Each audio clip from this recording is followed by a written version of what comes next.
Wagi naman bilang Best Supporting Actress si Rochelle Pangilinan sa Cinemalaya 2025 para sa Child Number 82, Anak ni Boy Kana. Dream come true ito kay Rochelle, lalo't ito ang unang beses na sumali siya sa Cinemalaya. Best Ensemble Performance Award ang nakamit ng Open Endings kung saan bumida sina Jasmine Curtis Smith at Clea Pineda.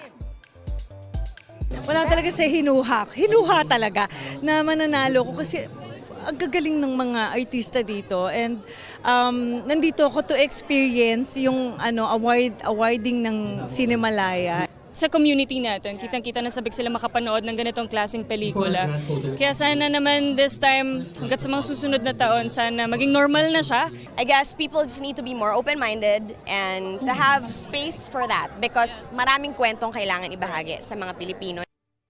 Gusto mo bang mauna sa mga balita? Mag-subscribe na sa GMA Integrated News sa YouTube at tumutok sa Unang Balita.